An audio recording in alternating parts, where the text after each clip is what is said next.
上周，菲律宾海警船和公务船侵闯黄岩岛邻近海域，中国海警依法对菲方船只实施驱离。菲律宾一再侵权挑衅，但菲律宾政客却试图颠倒黑白。菲多名高官发表声明，否认中菲之间就仁爱礁问题曾达成包括新模式在内的任何协议。总统马克思更是妄图抹黑中方正当合法维权行动。对此，外交部回应称，菲方若真想缓和南海局势，就应武停止，并敦促切实回到通过对话协商同中方妥处分歧的正确轨道。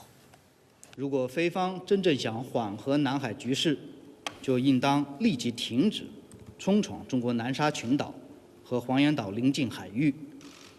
停止向仁爱礁非法坐滩的军舰运送建筑物资并修建永久设施，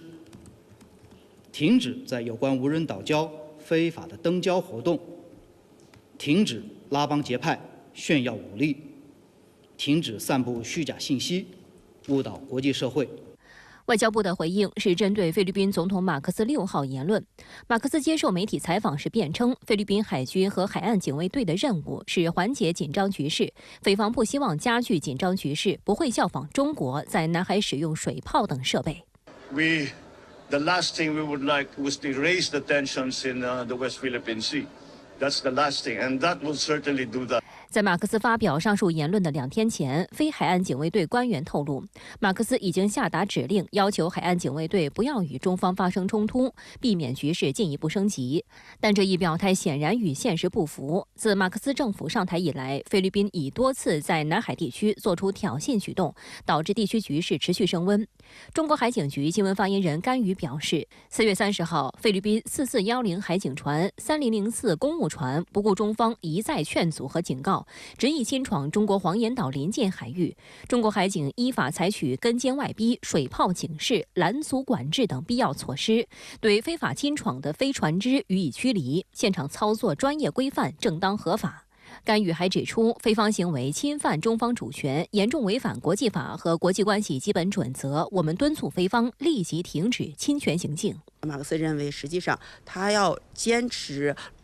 坐实所谓的南海仲裁案的裁决，是对他本国主权的一个维护。那么这一点呢，他通过不断的挑衅，可以固化这种国际的认知，抹黑中国。那实际上对于他未来所谓的维护南海的主权，可能也有一定的这个利益在其中。但是从长期来看，对于损害中菲关系、损害实际上整个这个地区的安全，包括它本国的这种经济的长期发展来看，我觉得这种损害是更具有长期性和全局性影响的。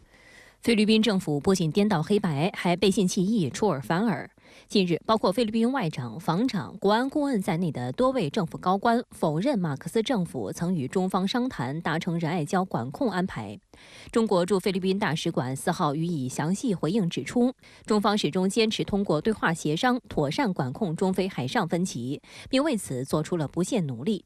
君子协定既是这种努力的具体成果，根据2国元首关于推动海上局势降温的重要共识。今年初，中方与菲西部军区经过反复商谈，达成了仁爱礁管控新模式。有关安排是一种建立信任措施，旨在管控分歧、避免冲突、维护和平，与各自主权立场无关。菲西部军区反复确认，新模式获得菲方指挥链所有关键人物批准，包括防长、国安顾问在内。中方对上述沟通商谈过程有详细完整记录。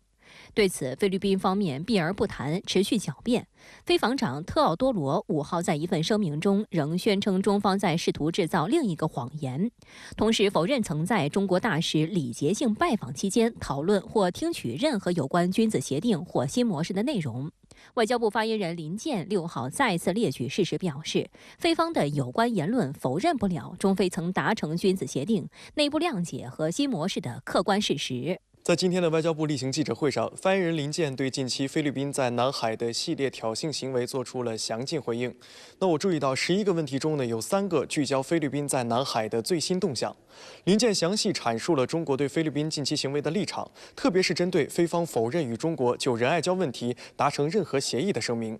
林健敦促菲方遵守国际交往基本准则，尊重事实，信守承诺，停止侵权挑衅，切实回到通过对话协商同中方妥处分歧的正确轨道。菲方无理挑衅背后，外部干预因素明显。中国驻菲律宾使馆发言人4号就质问菲方：如果说君子协定系非上届政府与中方达成的，那么新模式系非现政府与中方达成的，而且已被实践证明是可以管控分歧、避免冲突的，为什么却仅在发挥一次作用后就被菲方再次无故抛弃？到底是谁做出了背弃新模式的决定？难道管控分歧、避免冲突违背了某些势力的利益？中央广播电视总台国际锐评指出，菲律宾现任政府之所以背信弃义、3天2头地给非法坐滩仁爱礁的军舰运送建筑材料，一个可能的解释是，这艘破船的状态已经不太乐观，所以菲律宾不断挑衅中国，做违背承诺的小人。另一个原因是，在美国将中国视为最大战略竞争对手背景下，菲律宾企图借助美国力量加固非法坐滩军舰，实现对仁爱礁的永久侵占。为此，他不惜充当美国介入地区事务的棋子。很明显，实际上否认了这种君子协定，也就等于是消除了这些默契之后，我们可以看到，实际上从去年3月份一直到现在，那么上菲律宾就可以叫做放开手脚，肆无忌惮。那实际上就是多次实际上对于这个仁爱礁要进行所谓的大规模的加固行动。那么他每次这种补给活动也不再进行这种事先的通知，那么无疑实际上是加大了双方在仁爱礁附近的这种海上执法的一个摩擦。实际上我觉得呢，实际上为他单边的一个行动是扫除了所谓的障碍，但实际上整体上增加了整个地区的不稳定性。一段时间以来，美国利用菲律宾做马前卒、遏制中国的心思昭然若揭。4月22号，美菲2024年度肩并肩联合军演拉开帷幕，军演将持续到5月10号。菲军方称，此次军演是历年规模最大的一次。美军在菲律宾吕宋岛部署中程导弹系统，系冷战结束后首次。而此次演习仅是小马克思上台后美菲军事关系迅速升级的一个缩影。中菲关于仁爱礁的这个摩擦不断上升，我们认为实际上大部分的责任上是来自于菲方的，也就是打破了过去的一个双方默契或者这种和谐的状态。但是我觉得从菲方的因素来说，它是多样性的。那它实际上既有国内它自身小马克思政府执政之后它外交政策、南海政策的变化，同时也和美国因素有非常大的关联性。美国国家利益杂志网站4号刊发题为《为了礁石和珊瑚礁不值得与中国开战》的文章指出，在印太地区，华盛顿理应表现得敏锐和明智，但拜登政府却怂恿地区国家与中国作对，这是鲁莽的战略。文章提醒美国政府不应该拿美国的切身利益冒险，而是应该放弃所谓保卫南海和东海无人居住的岩礁、珊瑚礁和岛屿的承诺，因为这些承诺本身就不可信。文章反问美国政府：美国真的会为一片数千英里外的浅滩而甘冒发生战争的风险吗？